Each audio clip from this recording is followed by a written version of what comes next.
first of all, oh, sorry.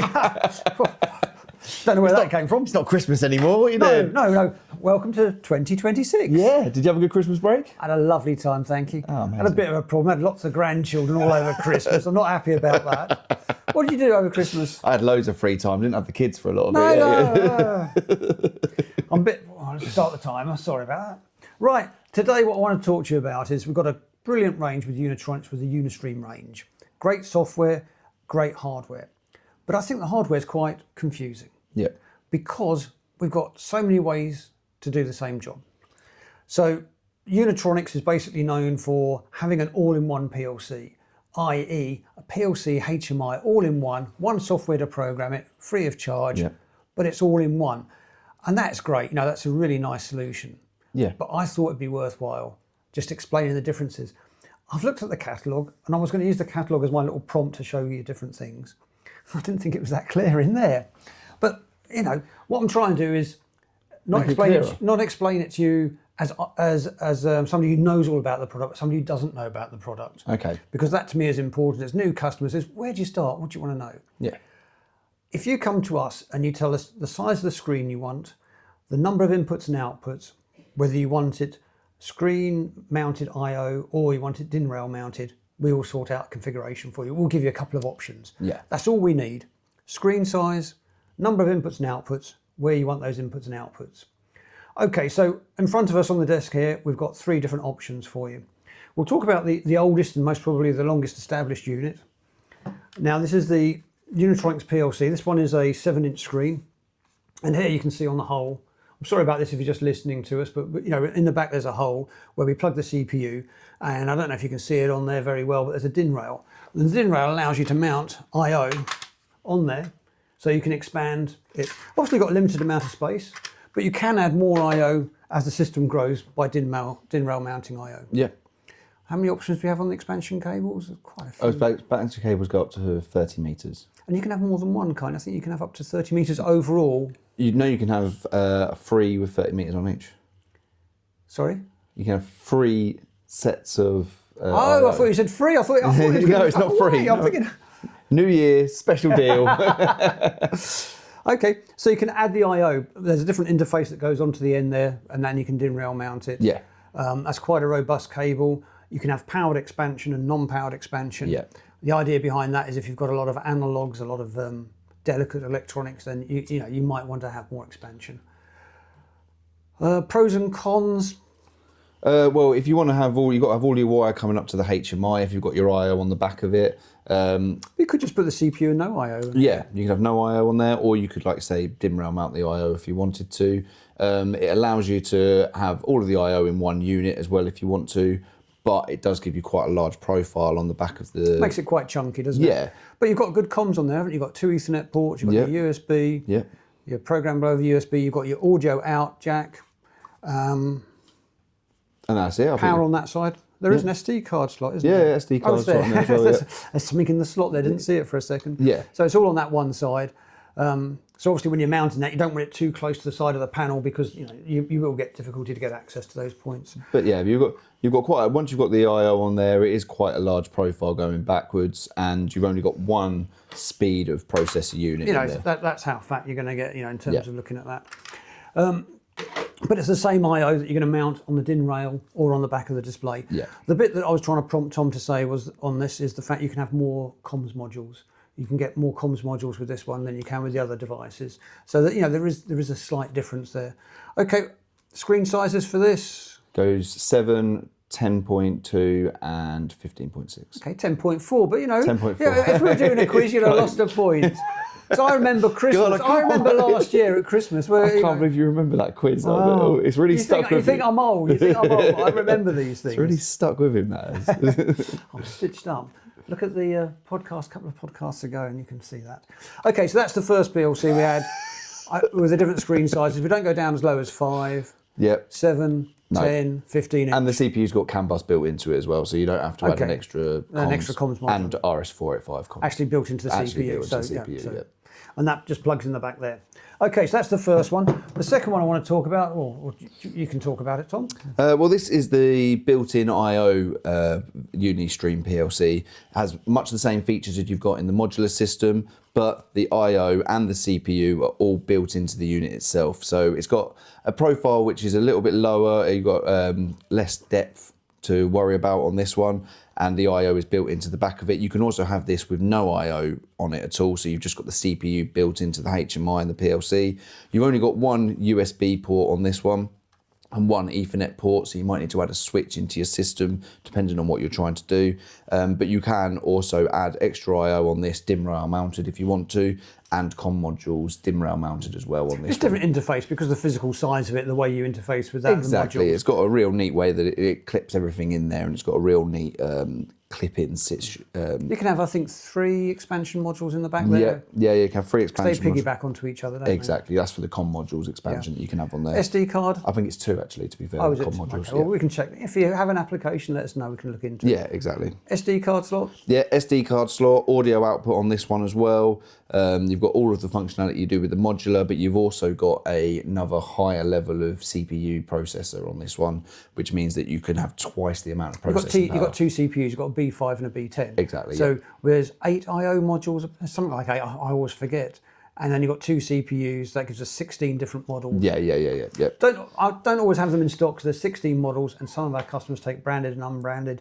That makes 32 variants of the same product. Oh, and then to add in there, you've also got the Unicloud variants. All of these come with a Unicloud variation. So that's 32. That's 64 variants. Yeah. Wow. But we can help. Don't worry about that too much. Tell us what you need, and then we can turn that into. A Unicloud variant's worth mentioning because it's a very cost-effective way if you're looking for a Unicloud license for 5 years to include it with the CPU. Yeah, exactly. They're all Unicloud ready. They don't need an extra router attached to them, so they're all ready to go with Unicloud. But you can buy the PLC with a Unicloud subscription tacked onto it. Just makes it more cost-effective, as Andrew says. And again, if you DIN rail expand these same I/O modules that we talked about before, DIN rail mounted. I'm not sure about the total cabling distance. I'm guessing it's 30 metres. Yeah, 30 metres once again. It works in the same way. Yep, but it's the same I/O modules, the same family, so we've got those. And finally, most probably the biggest deviation away from the norm for Unitronics is the what I call the brick PLC. This one's got no I/O built in, but again, there's about 8 different versions with I/O built in. Inputs tend to be on the top, outputs on the bottom. We've got a USB port here for programming, and SD card on there as well, 2 Ethernet ports. 2 Ethernet ports. USB host as well for programming and loading settings onto the PLC. The I/O on this one just mounts directly onto the side of it. So you DIMM rail mount the PLC, the I/O just snaps straight onto the side of it. So you can build up your system like that. And then you've also got COM modules which go on the other side. So you've got COM modules. That's worth thinking about, isn't it? Because when you mount this, because your COM modules are going to go on the left-hand side as you look at it, and your I/O is going to go on the right. So you just need to think about your space if you ever going to need extra expansion. And this is they call it the virtual HMI PLC Unitronics because it does have a HMI built into it, but it's accessible via VNC. So you can connect to any VNC, use any VNC client to connect to the VNC server in this. But we've also got a range of light panels. You've got the 5-inch, 7-inch, 15.6, and the new 21.5-inch. And I think there's a 10-inch in there as well. Yeah, the 10-inch. 10.2. Interesting thing, that's a 10.1-inch widescreen, whereas the other one is a 10.4-inch. So there's a slightly different resolution and slightly different options there. You know, why be consistent? You know, we might end up knowing what we're talking about if you're not careful, if you're consistent. So that gives you lots of options on that. Yeah. So the same I/O, we've got the same modular I/O system. We keep lots of these in stock because they're compatible with all 3. We keep lots of these in stock because they're really bread and butter. We see it going forward. The big advantage with this is you don't have all the cables. It's traditionally the HMI ends up being mounted on the door. If you've got the HMI mounted on the door, you don't want all the cables going to the door. It's not always convenient. So then you want it DIN rail mounted. Having said that, most of these controllers, in fact all of these controllers, you could mount them on the door and you could mount the I/O on the DIN rail. Rule of thumb I always like to use in terms of cost, if you're really on a low budget, it's going to increase the cost every time you add a bit of plastic. So every time you add an I/O, so if you make it more modular, and if you can get all your I/O into one piece of plastic, into one fitting, it reduces the cost. If you end up having all your I/O mounted and distributed around the factory, we've got other options like Ethernet I/O, the cost is going to go up. Yeah. Happy to look at any cost for you. What we need to know is the size of the screen you want, the number of inputs and outputs, and where you want them. Yeah. Do you want them DIN rail mounted? Do you want them on the HMI? Do you want them distributed around a factory? What sort of distances between cable drops, etc.? Yeah, what protocols are you going to be using? Because there's different protocols available depending on the module that you use. And also if you want to use some of the more PC type functionality, videos, MP3 playback and stuff like that, you can't actually do that on the Brick PLC because that doesn't transfer over VNC. Oh, so, okay. So you haven't got an audio output on here? No. You haven't got...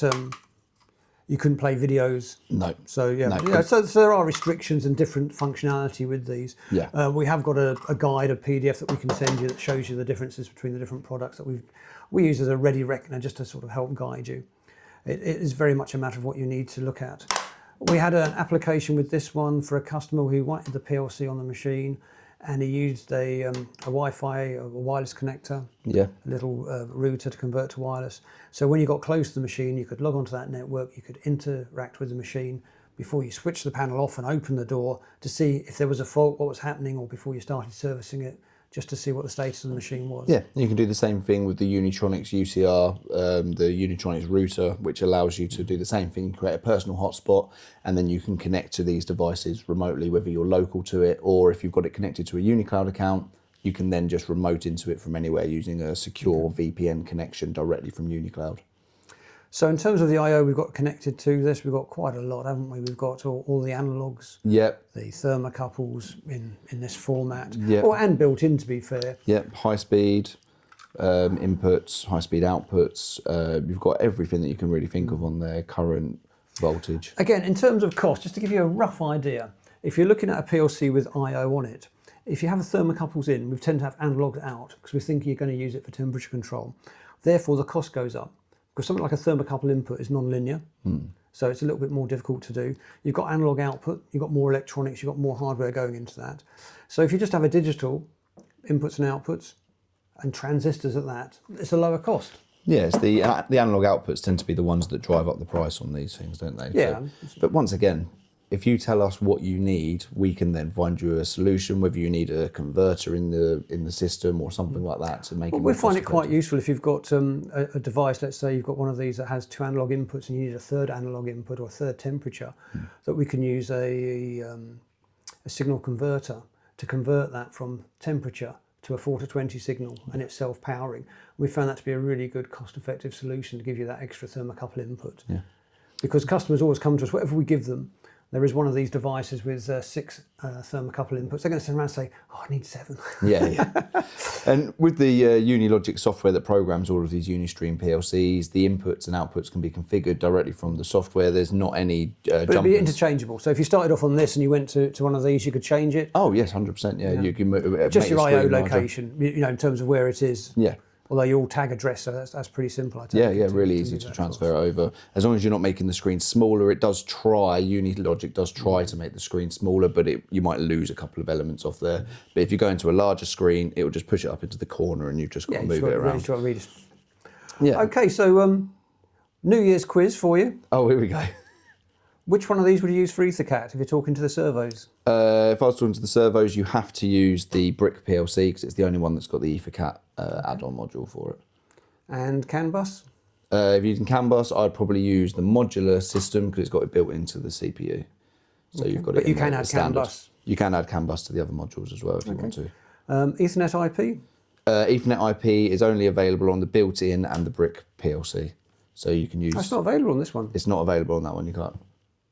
Oh, now no, actually, yeah. I'm pretty sure it's available on all I of think them, it is actually, now you mention it. No, look at that. Okay, right. And he's your technical support. Ethernet IP you can use on all 3 of them, yeah, that's a good point. And to be fair, with so much You're going to keep going until I got one wrong, weren't you?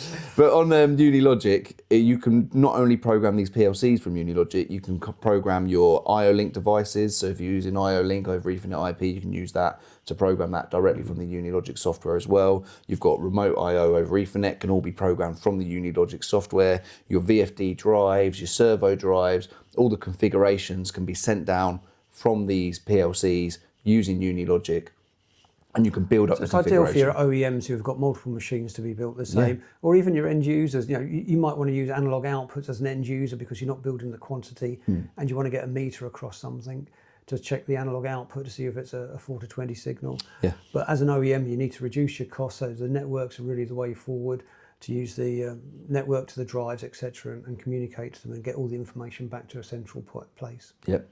Yeah, exactly. And it's really nice to have it all in one environment. I've just thought as well, these two with the audio output actually have a speaker built into it as well. So you've got not just an audio output with a 3.5mm jack, you've actually got speakers built into the unit. Which I always wonder about because you can't really hear it. No, I don't know. It's loud enough to be really aggravating in the office, but it's too quiet to really ever hear it anywhere else. But it won't just make buzzing, that will actually play MP3 files through that speaker. Yeah. I had an application when it first came out looking for a lift for it. Oh, okay. But I don't think it was even loud enough for a lift, to be heard clearly. But that's why you've got the jack output on there, so you can put it out to a speaker system if you need to. Okay, well that's all from us then. Yep. So wishing you all the best for 2026, and we'll speak to you soon. Happy Thanks, New bye-bye. Year. Happy New Year. Bye.